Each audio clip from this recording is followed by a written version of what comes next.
अस्सलाम वालेकुम रहमतुल्लाह and welcome back to my channel best medical channel. अब हम ओपियम पॉइजनिंग के साइन एंड सिम्टम्स को पढ़ेंगे। जिस तरह हमें पता है कि ओपियम जो है ना, या ओपियाइड या ओपिएट, ये स्पेसिफिक टाइप ऑफ रिसेप्टर पर काम करते हैं जिसको हम ओपियाइड रिसेप्टर बोलते हैं।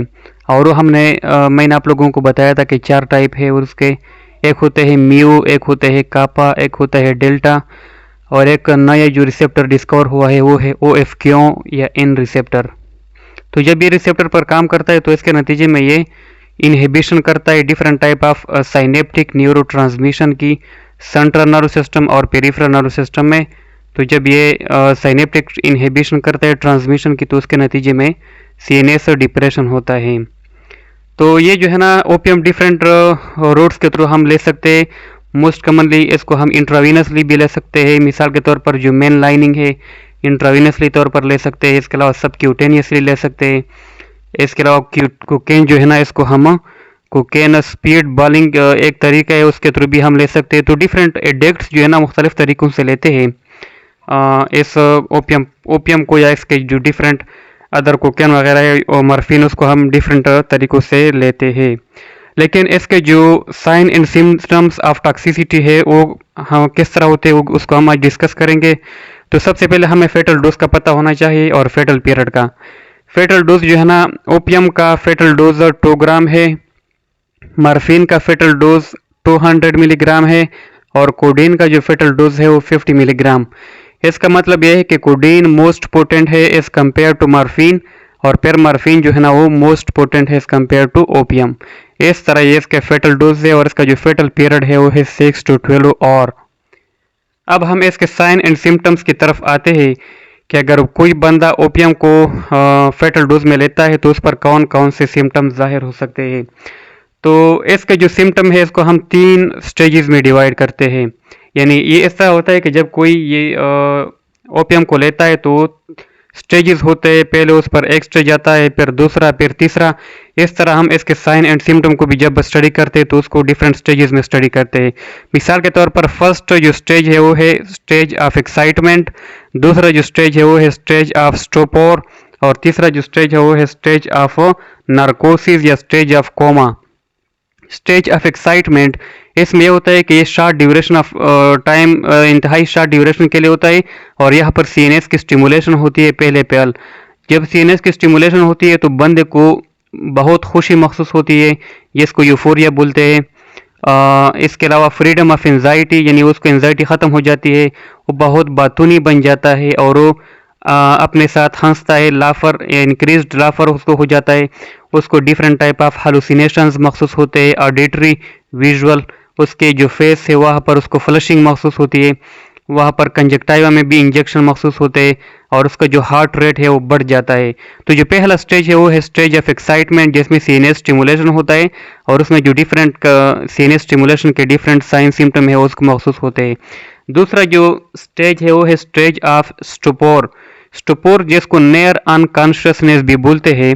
यानी स्टेज ऑफ स्टोपोर में इस तरह होता है कि उसको मुकम्मल अभी अनकॉन्शियस नहीं हुआ है, बल्कि उसको नेयर अनकॉन्शियस स्टेट है, और उसके बाद जब ये स्टेज से पास होगा तो फिर वो अनकॉन्शियस स्टेज में चला जाएगा, जिसको कोमा या नार्कोसिस बोलते हैं। तो स्टेज ऑफ स्टोपोर में सीएनएस डिप्रेसेंट इफेक्ट शुरू हो जाते हैं। सीएनएस डिप्रेशन में सबसे जो पहले इफेक्ट आते हैं वो है हेडेक। उसको हेडेक महसूस होता है, सर दर्द, उसको नाज या वोमिटिंग महसूस होता है, उसको थकावट महसूस होता है, उसको हेवीनेस इन द लिम्स, उसके जो लिम्स है हाथ पाँव वहाँ पर उसको हेवीनेस महसूस होता है, उसको गिडीनेस, सर चकराता है, ड्राउजीनेस, उस पर ड्राउजीनेस आ जाता है, ख्वाबीदा हो जाता है, उसके सेंसेस कम हो जाते हैं, उसके स्लीप टेंडेंसी बढ़ जाती है। यानी सीएनएस डिप्रेशन जितने भी इफेक्ट है उस पर आ जाते हैं, गिडीनेस, ड्राउजीनेस, स्लीप टेंडेंसी, ये सारे सीएनएस डिप्रेशन इफेक्ट है तो उस पर आ जाते हैं। इसके अलावा उसके जो प्यूपल होते हैं वो कंट्रैक्ट हो जाते हैं, और उसका जो फेस और लिप्स होते हैं वो साइनोस हो जाते हैं, और उसका जो पल्स और एक्सपायरेशन तकरीबन नॉर्मल होता है, लेकिन प्यूपल कंट्रैक्ट हो जाते हैं, और फेस और उसके जो होंठ है वो साइनोस हो जाते हैं। आखिरी जो स्टेज है वो है स्टेज ऑफ नार्कोसिस, जिसमें कोमा होता है या नार्कोसिस होता है। यानी यहाँ पर मुकम्मल सीनेस और डिप्रेस हो जाता है, तो उसके नतीजे में डिफरेंट सिम्टम आते हैं। मिसाल के तौर पर यहाँ पर जो मसल होते हैं वो फ्लेक्सिड हो जाते हैं, यानी उसमें जो टोन हो जाता है वो ख़त्म हो जाता है और मसल रिलैक्स हो जाते हैं। उसका जो फेस होता है वो पेल येलो दिखाई देता है, रिफ्लेक्स जो है ना वो एब्सेंट हो जाते हैं, उसका कंजक्टाइवा कंजेस्टेड नज़र आता है। उसका जो स्किन होता है वो कोल्ड, क्योंकि जो ऑटोनोमिक वजोमोटर रिस्पॉन्सेज थे वो कम हो जाते हैं, तो उसके नतीजे में फिर स्किन जो है ना कोल्ड हो जाता है और प्रोफ्यूज परस्पायरेशन, यानी वहाँ पर स्वेटिंग बढ़ जाते हैं। प्यूपल जो है ना कंस्ट्रिक्टेड हो जाते हैं और यहाँ पर पिन पॉइंट प्यूपल होते हैं। Pin point pupil opium poisoning का एक कैरेक्टरिस्टिक पॉइंट है, यानी ओपियम पॉइजनिंग में हमें पिन पॉइंट प्यूपल नज़र आते हैं। ये इसका मतलब यह है कि प्यूपल का जो एपर्चर का डायमीटर बहुत कम हो जाता है, इंतहाई छोटा। जिस तरह पिन पॉइंट होता है इसी तरह इंतहाई छोटा हो जाता है प्यूपल का एपर्चर। तो यहाँ पर हमें पिन पॉइंट प्यूपल नज़र आते हैं। इसके अलावा ब्लड प्रेशर कम हो जाता है, टेम्परेचर हाइपोथर्मिया हमें नज़र आता है, क्योंकि जो ऑटोनोमिक रिस्पांस है वो कम पड़ जाते हैं। वो उसका जो पल्स होता है वो वीक हो जाता है, रिस्पायरेशन स्लो हो जाता है। इसके अलावा जो sphincter, different type of sphincter होते हैं, यूरेथ्रल स्फिंक्टर, ब्लैडर स्फिंक्टर या जितने भी स्फिंक्टर होते हैं उसका जो टोन होता है वो इंक्रीज्ड हो जाता है, जिसके नतीजे में चूंकि हमें पता है कि ये जो है ना ये ब्लैडर है और ब्लैडर से फिर यहाँ पर यूरेथ्रा निकलता है इस तरह। तो यहाँ पर जो स्फिंक्टर होता है जब उसका टोन इंक्रीज हो जाता है तो यूरिन जो है ना वो यूरेथ्रा में नहीं जाएंगे, तो यहाँ पर एकमुलेट होंगे। तो इसके नतीजे में फिर ओपियम पॉइजनिंग में हमें यूरिनरी रिटेंशन के सिम्टम भी नज़र आते हैं इन लास्ट स्टेज, जिसको हम स्टेज ऑफ नार्कोसिस या स्टेज ऑफ कोमा बोलते हैं। इसके साथ साथ उसके पिंक फ्रात उसके माउथ से निकल आता है। इसके अलावा उसका पल्स कम हो जाता है। तो अगर आपसे ये सारे सिम्टम भूल जाते हैं तो तीन जो सिम्टम है जो आपको याद रखने चाहिए एक ट्रायड ओपियम पॉइजनिंग में, वो क्या है ये ट्रायड अपने जहन में रख ले। एक होता है पिन पॉइंट प्यूपल, उसके साथ साथ डिक्रीज्ड सेंसोरियम या डिक्रीज्ड सेंसोरियम, और उसके साथ साथ रिस्पायरेटरी डिप्रेशन। तो ये जो तीन सिम्टम है pin point pupil, decreased sensorium और रिस्पायरेटरी डिप्रेशन, ये जो है ना ओपियम पॉइजनिंग के कैरेक्टरिस्टिक पॉइंट्स है। और इससे फिर आप मालूम कर सकते हैं कि ये ओपियम पॉइजनिंग का पेशेंट है या नहीं। और यहाँ पर चिन स्ट्रोक्स ब्रीदिंग जो शेलो रिस्पायरेशन होता है जिसमें वो भी कैरेक्टरिस्टिक हमें मिलता है, डीप कोमा होता है। और हद तक यहाँ पर जो डेथ होता है वो रिस्पायरेटरी डिप्रेशन और कार्डियो रिस्पायरेटरी अरेस्ट की वजह से यहाँ पर होता है।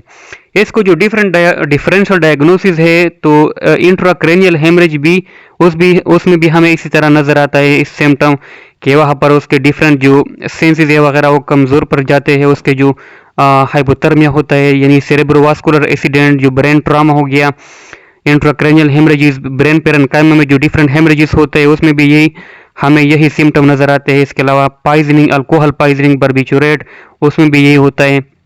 डायबिटिक यूरेमिक कोमा भी हमें वहाँ पर भी हमें ये सिम्टम नज़र आते हैं। सीएनएस इन्फेक्शन में मिसाल के तौर पर मेनिंजाइटिस, इंसेफेलाइटिस या एपिलेप्टिक हिस्टेरिकल कोमा, वहाँ पर भी हमें यही सिम्टम नज़र आते हैं। लेकिन हमें ख्याल ये करना चाहिए कि ओपियम पॉइजनिंग में हमें उसके हिस्ट्री लेनी चाहिए। इस पर हिस्ट्री एग्जामिनेशन के थ्रू हम मालूम कर सकते हैं कि ये ओपियम पॉइजनिंग है या नहीं है।